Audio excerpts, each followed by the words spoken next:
Good morning, everybody, and welcome to The Final Plan, the show from Planet FPL where James and I discuss... No, it's not The Final Plan, it's the People's Poll. It's Monday morning. It's Monday morning. It's the People's Poll. It's not The Final Plan. You already decided Monday morning. Shit, I've got to get Jamie Vardy in. That's the final plan. We don't need to do any podcasts this week. Get the week done already. The People's Poll, where we actually talk about a topic as decided and discussed by you, the voting public. A few options this week, James, and a few that didn't make it in. Yeah, voting was quite close again, though. Very close. 700 and something votes I saw as well, so quite a good number of people. 723. Fortunately, unfortunately, a little bit. I'd set the poll together before watching Spurs in case I was drunk out of my mind on the other side. So just press tweet basically when the game was finished. There was a few others we probably would have wanted to include, which I think we'll talk on the main podcast. Yeah, we will.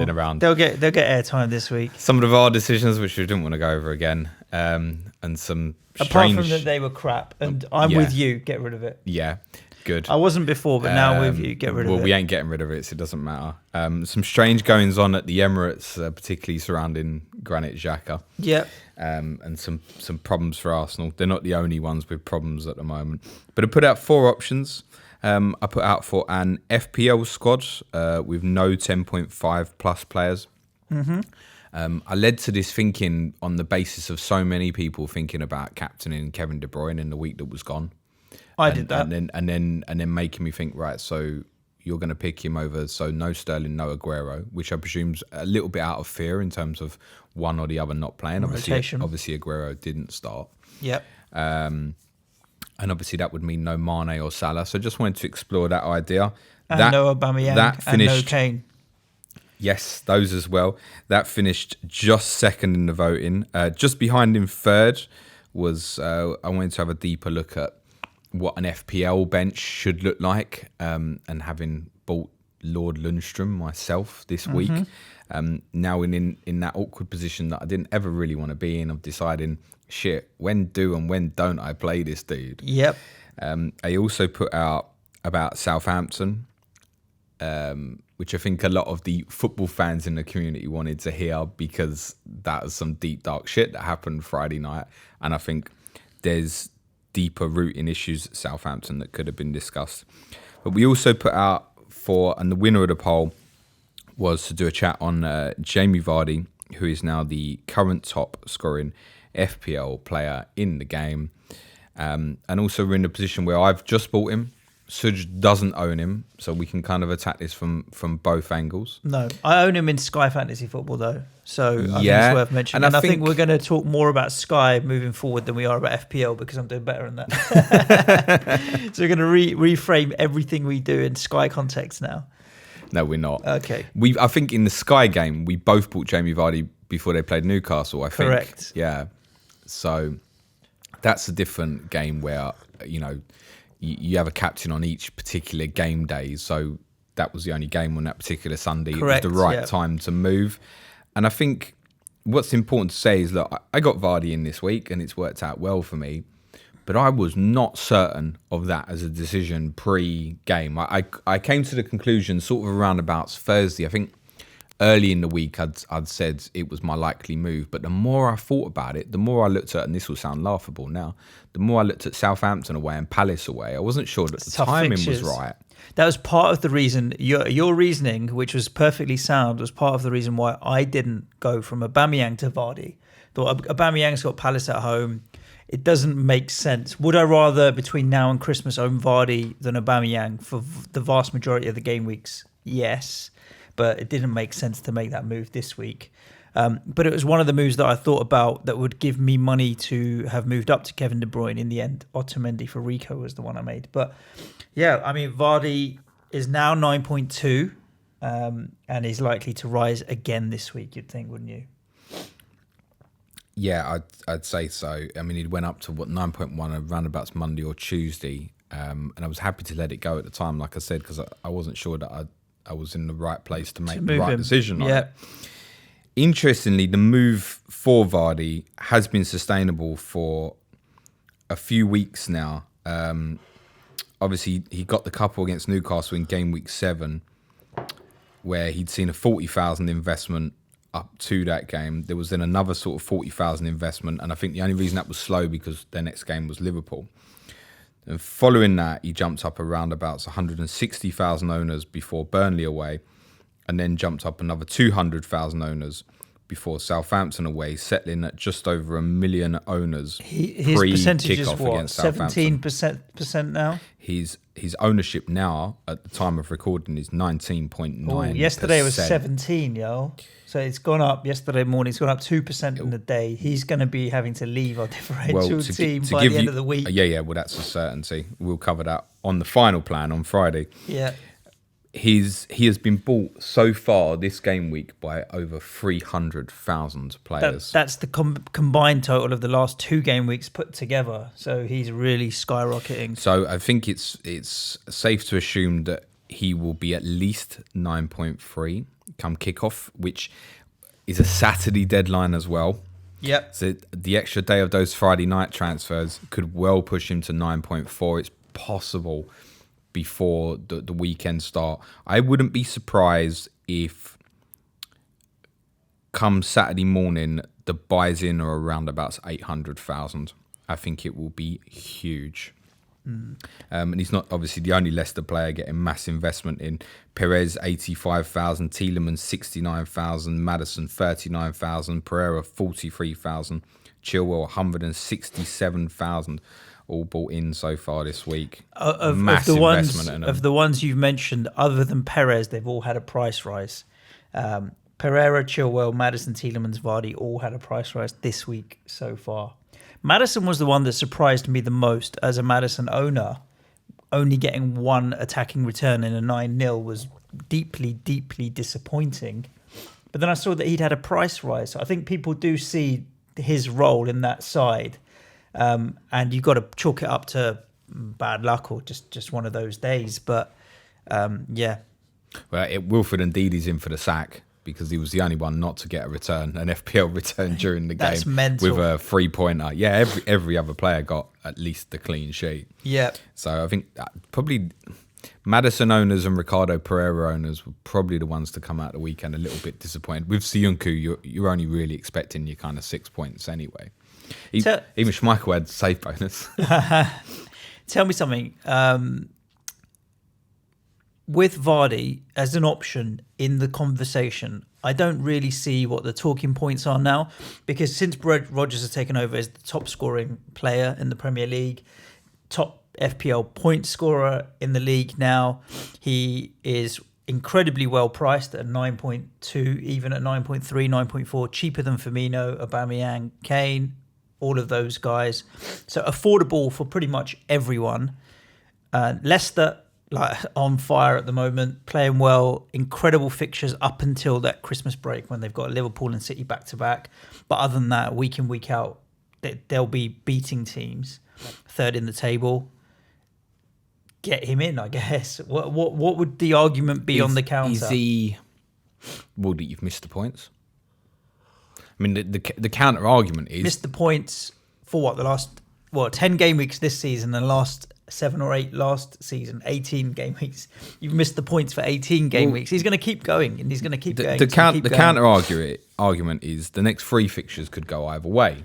Palace away, Arsenal at home, Brighton away. When I say either way, I mean either way in terms of Vardy returns. He's probably not going to return in all 3 of those games. Palace away is a fucking awkward time to be looking to buy someone, really. They're stingy, mate. Yeah, they are. They are, but I don't know. It's a buy and hold, isn't it? Really. Yeah, and I think if you're happy to take that risk, then you've got to know that you're going to be buying him at 9.4 or 9.5.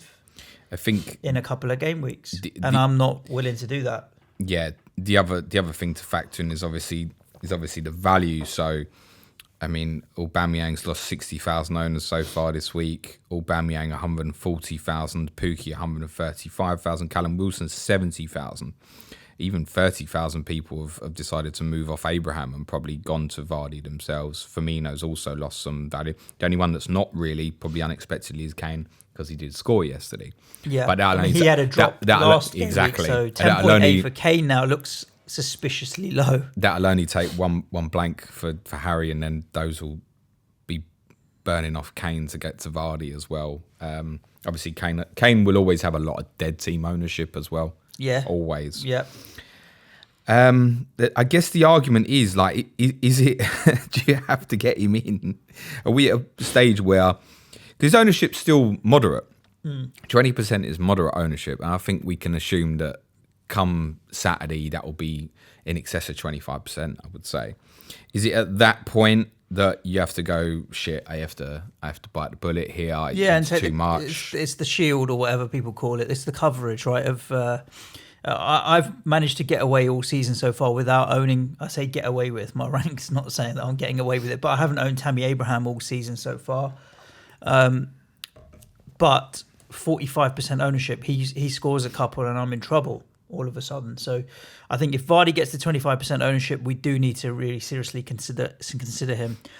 As a Maddison owner, doubling up on Leicester gives me a little bit. Well, I don't like doubling up anywhere from an attacking point of view. I have no idea, because even owning Mount and Abraham fills me with a little bit of concern.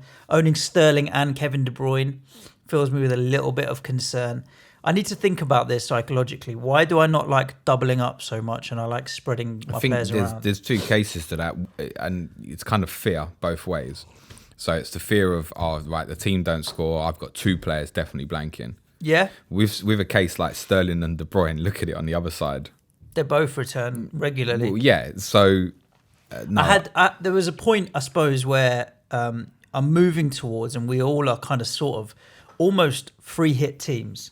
So I would have doubled up on Leicester, Maddison and Vardy, triple up on Chelsea, Mount, Hudson-Odoi and Abraham, doubling up on City with Kevin De Bruyne and Edison at the moment, doubling up on Liverpool. I'm in 3 or 4 teams, maybe 4 or 5 teams max. And that really is a free hit team. And then I'm thinking, that's not sensible, surely. Having said that... go on, finish. There are not...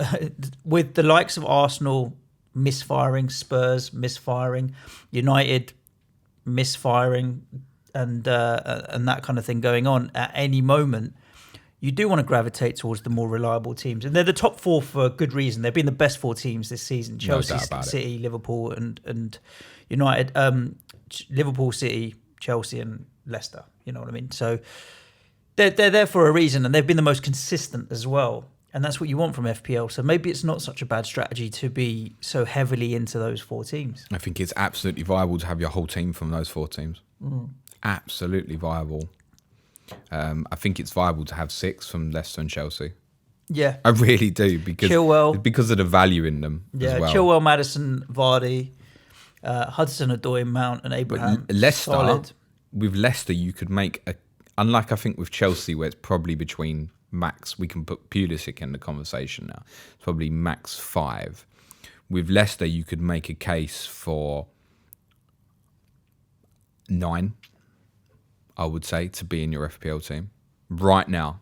Who would the ones you would disregard would be what? Schmeichel, a little bit expensive. No. Schmeichel is definitely... Is Schmeichel 5 million? 5.1, I think.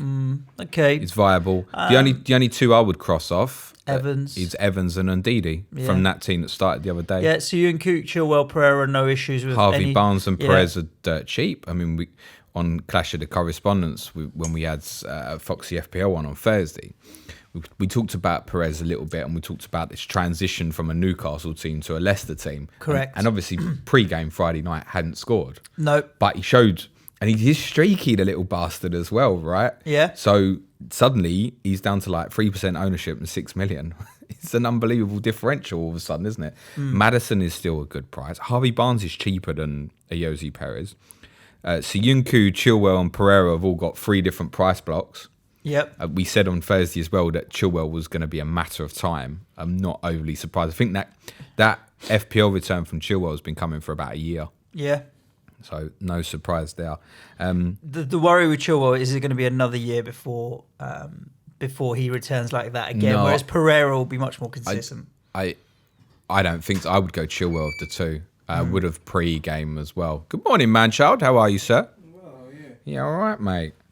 On Vardy, just to go back to the man himself, we really shouldn't be too surprised about his returns. I looked a little bit, and I'm not going to bring up XG data or anything like that on this because we already know that if you compare Vardy's stats to and other, the chances are you will never buy Jamie Vardy. Jamie Vardy has always been someone who outperforms his stats, his data, his shooting stats, the amount of shots he has, the big chances that he has. He's always outperformed it.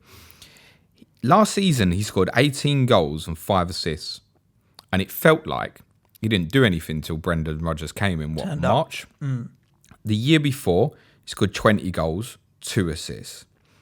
The year before, he got 21 attacking returns, 13 goals, 8 assists. And if you remember, Leicester were in the bottom 3 in January, having won the league. The year before, obviously, 24 goals, 8 assists. And even in his first season, and people might remember his first returns were in a 5-3 win against United. He only scored 5. He scored 12 assists. He got 12 assists. He actually finished the FPL season at 4.6 million. Wow, that's mental. In the title year, he only finished at 7.4 because he'd started at, I think, at 5.5, I think, if I remember correctly off memory. Him and Mahrez were stupidly cheap that season. So, I mean, there's a stupid amount of goals there. He's over 75 Premier League goals. He's averaging out at kind of nearly 20 a season. He's set and forget material. And now he's playing in a great team. He's also a big bonus point lover as well. His total bonus points in the last 4 seasons, 31, 28, 24, 30. It's roughly almost a point a game, give or take. It's not quite, but it's not far off. You'd take that, wouldn't you? Well, he's on 13 so far this season. Wow, that's 1.3 a game. With 9 goals and 2 assists. Yeah. And he's also, obviously, he blanked in the first 2, which would both draws against Wolves and Chelsea. And then there was a 2-game blank against Man United and Spurs. Now, what's interesting about that is the only other game he's blanked in is Liverpool. We've, for a long time, had this long-held belief with Jamie Vardy that any game, any return. And that might still be the case, and particularly might see that against Arsenal in a couple of game weeks. But actually, you would argue, Wolves opening day, we didn't really know where we stood in terms of how good or bad Wolves might be, and Leicester. Since then, he's played Sheffield United, Bournemouth, Newcastle, Burnley, Southampton, and scored in all of them. Not just scored in all of them, but got 9 in them. All of his 9 goals. Are you now looking at him as maybe a flat track bully? I think it's more. Non-top I think 6 it's teams more or down teams to that sit back defensively a little bit. Well, I think it's more down to the change in obviously Leicester and their setup from being obviously the amazing counter-attacking team that won the league to then becoming a defensively shot and disabled side that completely fell apart after the league win and players looking disinterested, etc. And then Puel came in and the football didn't suit Vardy. It wasn't quick enough. It was too slow. You know, if Maddison could feed him away or something, or if the delivery in the box was still good, then yeah, he would definitely still get you the returns, no doubt about it. But the quicker the game, the better for Jamie Vardy. There's no doubt about it. And they now are not just dominating games, but they're doing it with speed. One of the things I loved from Friday night, this might seem harsh, I love the fact that they went to fucking kill Southampton. Yeah. You see so many teams in that position be like, 5-0 at half time. We're done. This will finish 5 or 6 at best, or it will finish 5-1 or something. They went for the kill. They went for the records. And Southampton couldn't have any complaints about that game finishing 9-0. Leicester went for it in dreadful rainy and windy conditions. And I love that. I think it was a statement from Rodgers to say, no, go out there, put a statement on here and show teams it's not a mess about. Because a 9-goal win is essentially, it's like an extra point. Yeah. That might be the difference that gets them a top 4 spot at the end of the season. Or top 3, I mean, in the way it's looking. Because there is a difference between 3rd and 4th in terms of having to qualify for Champions League. Are they title contenders? I'll do this show in my pants if Leicester win the league. I'll shave my head if Leicester win the league. There we go. I think I'm buying Vardy this week, and he will highly likely be set and forget until the end of the season. I think it's the right move. I think there's a number of fixtures. If you take my situation as well, where and probably going to be wildcarding around about game week 18 when they go to Man City and before they play Liverpool at home. I mean, it's almost like a complete no-brainer. There are games in between where he's quite possibly the best captain choice on a game week. And I think that's the point as well. He's actually got quite a nice rotation with City, in my opinion, from a captaincy point of view. So if you have your Sterlings or your De Bruynes, we'll talk about City on the main pod. But he's captainable. He's definitely captainable. 100%. Yeah. And we've just kind of highlighted that against the weaker opposition, he's regularly scoring now. Against all the teams that, other than Wolves opening day, who they were definitely expected to win, he scored. Mm-hmm. So, I mean, I think if you've got City assets, you'll still be captaining City against Southampton at the weekend. I think you have to. But beyond that, even against like Arsenal, Vardy's captainable through a difficult-ish City run. I think if you've got Liverpool assets like Mane, Salah, then you're still going to favour that quite a lot. But I'm happy to go with Vardy. And I just don't see, from the value perspective, him being so much cheaper than Kane, Aubameyang and Aguero. You can't trust on Aguero at the moment. Aubameyang, you never feel like you're going to get a massive return off of. Like, he'll score every other week. He's becoming like Lukaku was at the start of his first season at Manchester United, one goal wonder, right? A little bit. Goal. I haven't had any blistering returns from Aubameyang yet. And Kane, obviously, has kind of proven yesterday, any game, any time. We were talking about this on the way in about Kane, and I was saying to you, like, notoriously, his record in away games is just as good as his home games. Correct. So he's someone you can sit in there. I get all that. But at the moment, my team is playing such insipid football that you can't trust the captain Kane. Like, captaining Kane at home to Sheffield United Saturday week is a trap, man. Yeah, but I wouldn't do it. But I don't mind owning Kane, because Kane's price now, 10.8, still gives me a premium striker. I do think Spurs will snap out of it. It'll take a few more weeks, but I think Spurs will snap out of it. I bloody hope so, but that's a different podcast. Yeah, true. It boils down to, how do I get Jamie Vardy in? And if it's Aubameyang to Kane to get Wilson to Vardy, I think that's not a bad shout. I don't mind Kane sitting in there for a couple of weeks. But then it leaves me no money in the bank. Kane at 10.8 is just a silly price. Well, it's not at the moment. It's not worth it at the moment. Because the football team's not worth it at the moment. I would still go Son. Again, that's a different podcast. Yeah, let's do it. Brief thoughts on the Arsenal Granit Xhaka situation. Just briefly, because we're going to wrap up in a few minutes. I do want to touch on it for the listeners that won't get down to the main pod just yet. It certainly would have gone in the poll voting for this, and I imagine this time next week we might well be talking about Arsenal, depending on their results this coming weekend. I think booing is awful. I can't stand it, and it's not a digging out Arsenal, because trust me, I've heard it at Spurs and you hear it at other places. But direct booing of a footballer, how does any football supporter believe in their mind that it is going to improve the performance of their footballer? Because isn't that what they want? So a perfect case in choice is actually where Spurs did do something good with support was Mr. Sissoko got so bad that it started a chant for him. Because what could you do? It was like, take the piss out yourselves. Yeah. And I don't know, it kind of inspired him a little bit to be a half decent footballer now. Now, that might begin to happen with Xhaka a little bit, where you'll get like a rallying around from certain supporters groups, because booing an individual footballer, no matter the circumstance, is not going to help. The one that always gets on my tits, you saw this a little bit at Southampton at the weekend, like Angus Gunn's really struggling at the moment. You get the ironic cheering. Yeah. You want to ironic cheer your goalkeeper, the guy you want to save you the most in any football match, and you think that's going to help. I'm with you on a lot of this. I think Xhaka, that said, his reaction was disgraceful. It was pretty bad, right? But firstly, they're going on about he's the captain of the club. He didn't ask to be made captain. He got voted to be the captain. Well, maybe he did. Maybe that's why he got voted. He was like, me. It's weird, right? But he got given the armband, not out of choice. So he's got the armband all of a sudden. When the substitution was announced, there was the ironic cheering, and he walked off. They say he threw the armband at Aubameyang. Did he throw the armband at Aubameyang? No, I didn't think too much of that. I mean, he did kind of throw it, but it was towards his mate. It's fair enough. And then he's walking off, and that's when it turned to booing because he was walking off slowly. Well, he started doing all this with his arms, didn't he? Like, That's come on, when louder. He cupped his ear, and it was a disaster. But that was because the booing had started at that point. I think as a player, if your fans are doing that to you and you've put a shift in, albeit whether he played well or not, he's trying. It's got to be disheartening. And then in the heat of the moment, he's flipped, right? He's thought, fuck this, I'm out. And he's just sworn and brushed off his manager, taken his shirt off and gone down.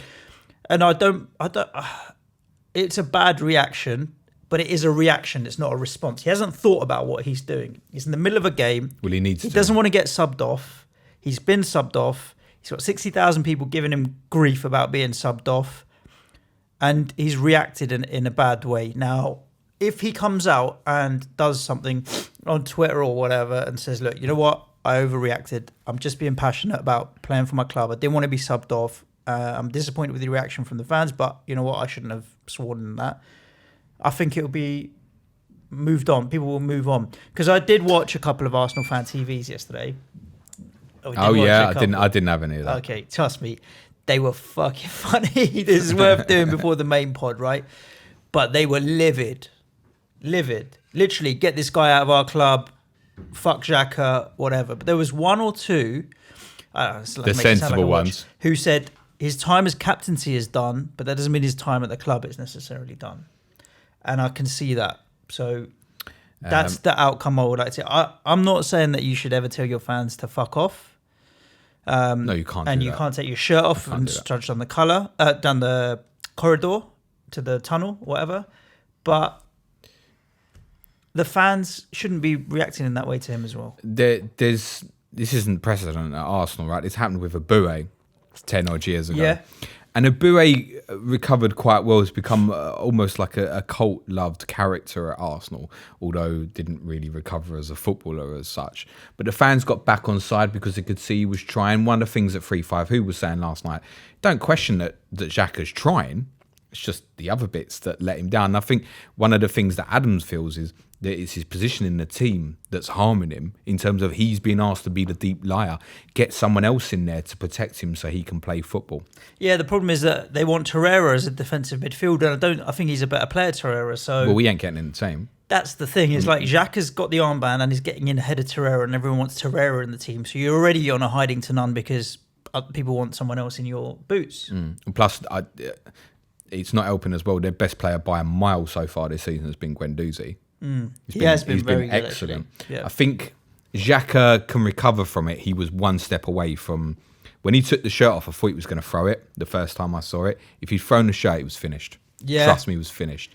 The fact he didn't throw the shirt was the last saving grace for him. If you throw the football shirt, you're done at a football club. That really would be, get out, go now. Free transfer, whatever, just get out. Yeah. I'm sure I'll get some people saying, nah, there's no room for it whatsoever. I have a certain amount of sympathy for him because I'm looking at it as a reaction, not a response. He hasn't thought about what he's done. Whether right or wrong, it's born from passion. It's born from a frustration. It's born from emotions inside him that he's not happy with what's going on. And I would rather a player who was kicking and screaming. Like, trust me, did you see Snodgrass's reaction when he got subbed on Saturday? He was about to take a corner when he got subbed, right? And you could tell he was not happy about it. He threw his arms up a little bit, but he was already off the pitch because he was about to take a corner. So he just went off up the touchline or whatever. I want to see that reaction from him.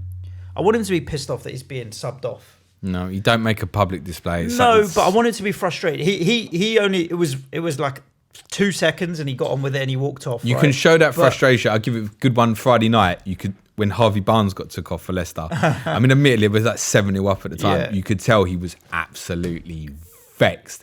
And he had a couple of seconds, he was like, fuck this. But then he went. You want that passion from your players. No dissent. No footballer should ever be happy to be removed from a football pitch, right? But anger there's a way of directed at your own yourself. Team and your own fans is not the place to be directing it. Definitely can't at the fans. You shouldn't at the behind closed doors. And it doesn't help. Like, take Snoddy, for example, on Saturday. The problem was that he had been our best player on the pitch. He'd put in the most effort, and the fans were so fucked off that he was being subbed off. So that kind of adds to that. Whereas in this situation, people didn't care about Xhaka being subbed off. But there you go. It's definitely an interesting debate. Happy to interact with people on Twitter and their thoughts on it. I think it could descend into a real argument. So, to be honest, depending on what people think, everyone's entitled to their opinion. There's no right or wrong on this. It's always a soap opera at Arsenal, mate. But yeah, there you go. Guys, thanks for tuning in this Monday to the People's Poll, where we've looked a little bit at Leicester and Jamie Vardy and why pretty much you've got to get him into your team as quick as you possibly can. Excuse me. Tell everybody what we've got coming up this week, James. Main podcast, while Suj chokes, main podcast will be out late tonight. Tomorrow we will have Tottenham. I will be quizzing Suj on a very random tweet I saw on Saturday that said #Pellegrini out maybe.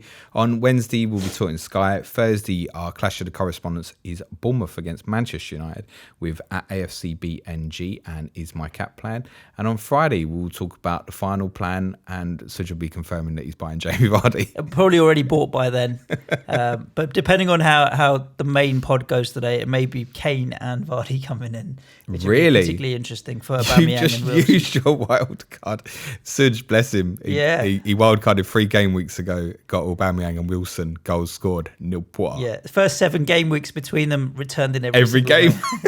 But that's this FPL season. You could have gone Aguero as well and gone the whole hog, mate. Yeah. The fact that after Friday night, our zombie team was top of the Correspondence League, closely followed by your wife, was literally, this season is mad. Is mad. It absolutely is. So there you go.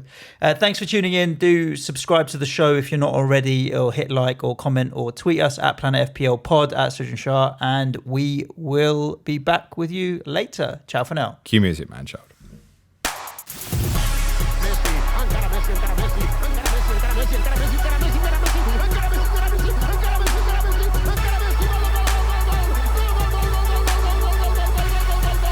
The Fantasy Football Show.